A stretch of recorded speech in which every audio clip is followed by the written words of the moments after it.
साथियों नमस्कार।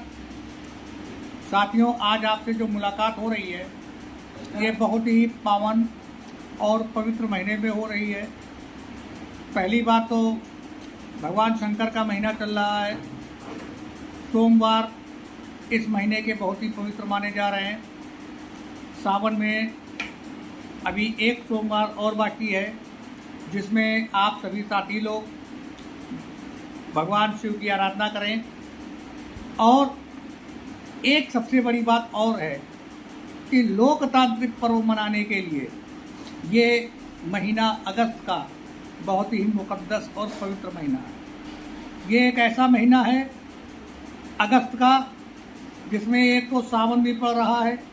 हमारे इस्लाम धर्म के जो हमारे भाई बंधु हैं उनका एक ख़ास त्यौहार मुहर्रम भी पड़ रहा है और भाई बहनों के प्रेम का प्रतीक रक्षाबंधन भी पड़ रहा है।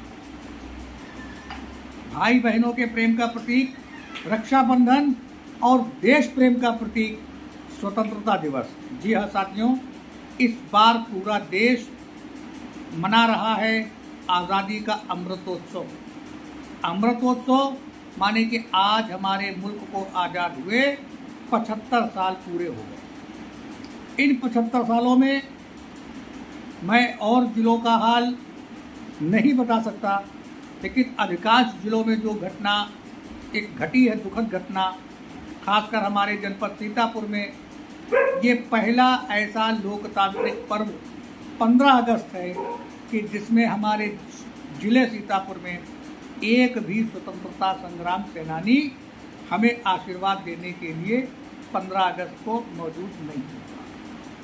सबको विधाता ने अपने पास बुला लिया। जी हाँ साथियों, इसलिए विशेष रूप से सीतापुर जनपद के दिव्यांग साथियों के लिए, पूरे समाज के लिए एक बहुत जिम्मेदारी का काम है कि इस बार अमृतोत्सव को पूरी श्रद्धा और इबादत के साथ मनाया जाए।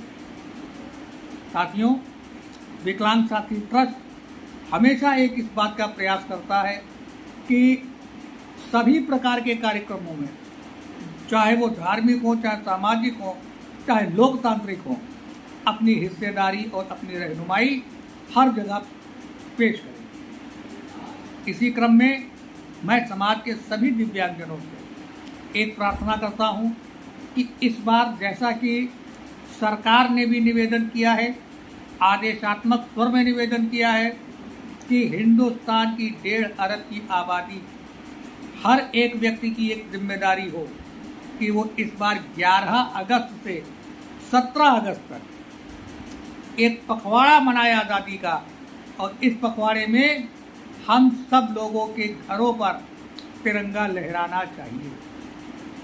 इस बार के लोकतांत्रिक पर्व की खासियत कि आज हम 75 साल पूरे कर रहे हैं। इन 75 सालों में हमने उस दौर से यात्रा प्रारंभ करी कि जब हमारे यहाँ एक लोहे का पुर्जा तक नहीं बनता था। आज हम चांद पर जा रहे हैं।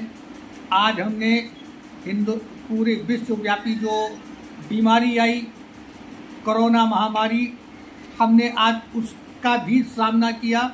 हमने आज उससे पूरी हिम्मत और हौसले के साथ लड़ाई लड़ के जंग को लगभग जीत लिया है। याद करिए, आज़ादी के बाद ये सबसे बड़ी वैश्विक महामारी हिंदुस्तान के लिए आई, और जिस महामारी में 3 चरणों में हम लोगों को, पूरे देश को, पूरी दुनिया को एक नुकसान हुआ।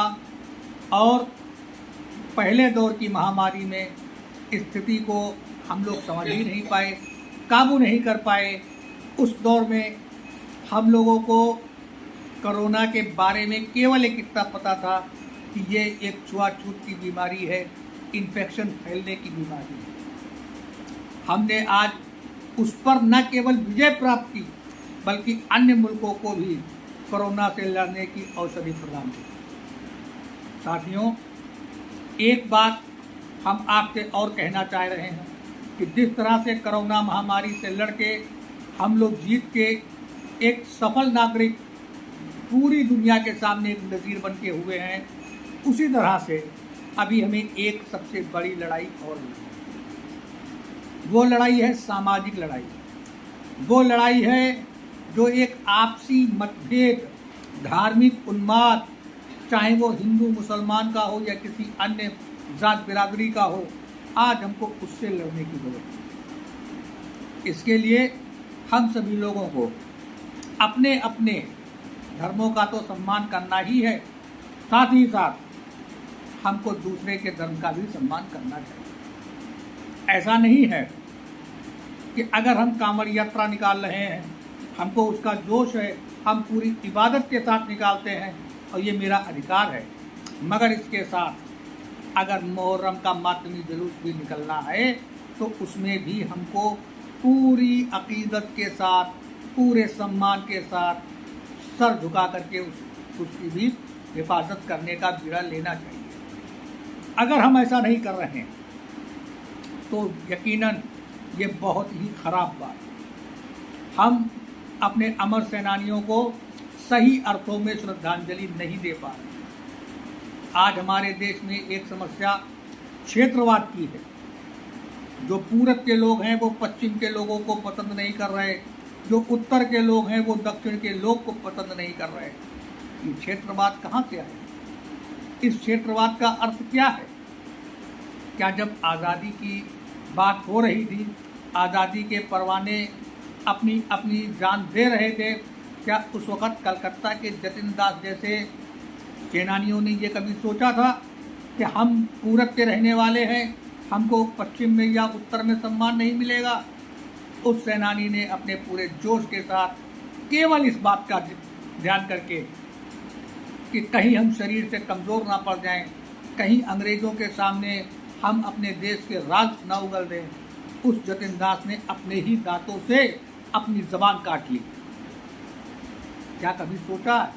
भगत सिंह जो एक तरह से कहा जाए कि पूरब उत्तर के रहने वाले थे, क्या उन्होंने क्या सोच करके जान दी कि आज हम जान दे रहे हैं तो उसके बाद जब हिंदुस्तान आज़ाद होगा तो हमारे देश के नागरिक हिंदू मुसलमान की लड़ाई लड़ेंगे, क्षेत्रवाद की लड़ाई लड़ेंगे, अगड़े पिछड़े की लड़ाई लड़ेंगे। आपने भी अखबारों में पढ़ा होगा, आपने भी लोगों के मुंह से सुना होगा कि भगत सिंह के भाई करतार सिंह ने एक जगह ये बात कही कि जो देश के मौजूदा हालात हैं, अगर हमारे भाई भगत को पता होते कि देश की आज़ादी के बाद ये हालात पैदा होंगे तो शायद वो देश के लिए अपनी जान ना देते। ये निहायत ही शर्म की बात है। हम सभी साथियों के लिए शर्म की बात है, हम सभी देशवासियों के लिए शर्म की बात है। और शर्म की बात के साथ साथ ये हमारे देश के नेतृत्व को स्वीकार करना होगा कि हमको इन हालातों से उबरना चाहिए। हम उबरेंगे और उसका संकेत आप देख लीजिए कि इस बार हमारे देश ने अपना जो देश का मुखिया चुना है, महामहिम राष्ट्रपति चुना है, वो देश के सबसे पिछड़े वर्ग, आदिवासी वर्ग की एक महिला को चुना है। उस महिला को जिसने अपने प्रारंभिक जीवन में संघर्ष करते हुए केवल 2 साल के अंतर पर अपने पति और अपने बेटे को खोया, हिम्मत नहीं हारी। ये केवल एक अखबार में निकलने वाली खबर नहीं है, ये बार बार देश के नागरिकों को बताने वाली बात है कि हम लोगों को ऐसी महिलाओं से, ऐसी माताओं से प्रेरणा लेनी चाहिए कि अगर एक हमारे आगे समस्या आए तो हम समस्या के आगे ना झुकें, हम प्रयास करें कि समस्या मेरे आगे झुके। साथियों, आज का जो हमारा युवा वर्ग है वो यकीनन चांद पे जाना और अंग्रेजी पढ़ना अपनी बहुत ही अच्छी आदत बना रहा है। चांद पे जाने का प्रयास कर रहा, मंगल पे जाने का प्रयास कर रहा। ऐसी ऐसी तकनीकें खोजी जा रही हैं कि जो हम लोगों ने या हमारे बुजुर्गों ने कभी कल्पना नहीं की होगी। मगर इसके साथ देश प्रेम की आज़ादी का ये जो 15 अगस्त का पर्व है, 26 जनवरी का पर्व है, इसके बारे में इस युवा वर्ग को, नए जो बच्चे हैं उनको उस बारे में जानकारी देना, ये हमारा लोग का कर्तव्य होगा। हमको उनको ज़मीनी ज्ञान दे करके उस हेलीकॉप्टर की तरह बनाना होगा कि जो आसमान में उड़े तो, मगर ईंधन भरने के लिए उसको ज़मीन में आना चाहिए। साथियों, सीतापुर जनपद के साथ साथ मैं विकलांग साथी ट्रस्ट की तरफ से, दिव्यांगन चैनल की तरफ से पूरी दुनिया को, अपने देश की तरफ से, अब पूरे देशवासियों को आज़ादी के इस अमृत महोत्सव 15 अगस्त की हार्दिक शुभकामनाएं इस उम्मीद के साथ दे रहा हूं कि आने वाले वर्षों में ये जो क्षेत्रवाद, जातिवाद, धर्मवाद का जो एक उन्माद फैलाया जा रहा है, इसको हम लोग ख़त्म करें और आपस के भाईचारे के साथ रहें, आपसी मित्र व्यवहार के साथ रहें, देश की तरक्की के लिए योगदान करें, देश को बिगाड़ने के लिए नहीं। साथियों, इन्हीं शब्दों के साथ आप लोगों को चलते चलते एक बार फिर से आज़ादी की बहुत बहुत शुभकामनाएं। अमृत उत्सव आपको मुबारक हो। जय हिंद।